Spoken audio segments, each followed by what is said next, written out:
Hello guys, আপনিও কি নতুন ইউটিউব চ্যানেল খুলেছেন কিন্তু কোথা থেকে লোগো ব্যানার বানাতে হয় বা কিভাবে বানাবেন বুঝতে পারছেন না? ইউটিউব চ্যানেলের মোস্ট ইম্পর্টেন্ট বিষয় হচ্ছে তার ইউটিউব চ্যানেলের লোগো। কারণ একটি ইউটিউব চ্যানেলের লোগো যত বেশি আকর্ষণ করবে এবং মাস্টার মাইন্ড দেখা যাবে, তত বেশি মানুষ চ্যানেলে প্রবেশ করবে এবং এই চ্যানেলটিকে একটি প্রমোশন চ্যানেল দেখা যাবে। তাই একটি চ্যানেলের মোস্ট ইম্পর্টেন্ট জিনিস হলো তার চ্যানেলের লোগো। তাই আমার ভিডিওটি সম্পূর্ণ দেখবেন। আমার এই চ্যানেলটিতে অনেক ধরনের এডিটিং ভিডিও পাওয়া যাবে, যা আপনাদের ভিডিও বানাতে আমার ভিডিওগুলো কাজে লাগবে। তাই অবশ্যই আমার চ্যানেলটিকে সাবস্ক্রাইব করে বেল আইকনটি বাজিয়ে দিবেন। চলুন ভিডিওটাকে শুরু করা যাক।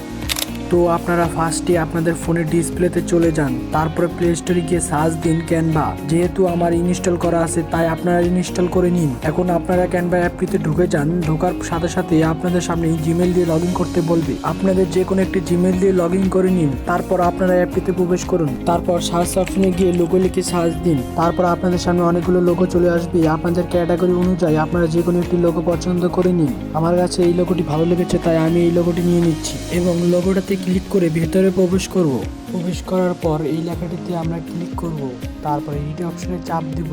তারপরে এইখানে আপনাদের চ্যানেলের নামটি বসিয়ে দিবেন। নিচেরটাও একইভাবে ক্লিক করে এডিট অপশনে গিয়ে আপনার চ্যানেলের নামের বাকিটুকু অংশ ওখানে বসিয়ে দিন। এভাবে আপনার লোগোটি তৈরি হয়ে যাবে। এখন এটি সেভ করার পালা। উপরে অপশনে চাপ দিয়ে লোগোটি সেভ করে নিন। এবার আমরা সার্চ অপশনে গিয়ে ব্যানার লিখে সার্চ দিব। তারপরে আপনাদের সামনে অনেকগুলো ব্যানার চলে আসবে। আপনাদের যেটা পছন্দ আপনারা সেটা নিয়ে নিন এবং এখানে অনেক ক্যাটাগরি ব্যানার রয়েছে। আমার কাছে এই ব্যানারটি ভালো লেগেছে তাই আমি এটা নিয়ে কাজ করব আপনাদেরকে দেখানোর জন্য। এই লেখাটিতে চাপ দিয়ে এডিট অপশনে নেব। তারপরে আপনাদের চ্যানেলের নামটি দিয়ে বসিয়ে দিবেন। একইভাবে নিচের নামটিতে ক্লিক করে এডিট করে আপনাদের চ্যানেলের সেকেন্ড নামটি বসিয়ে দিবেন এবং এভাবেই আপনাদের ব্যানারটি তৈরি হয়ে যাবে। এটা সেভ করার জন্য আপনাদের উপরে সেভ অপশনে ক্লিক করে সেভ করতে পারেন। আপনাদের কাছে আমার লোগো ব্যানারটি কেমন লেগেছে জানাবেন এবং পরবর্তী ভিডিও কি বিষয় নিয়ে চান আমাকে কমেন্ট করুন। অবশ্যই আমার চ্যানেলটিকে সাবস্ক্রাইব করে বেল আইকন বাজিয়ে দিবেন। Good bye.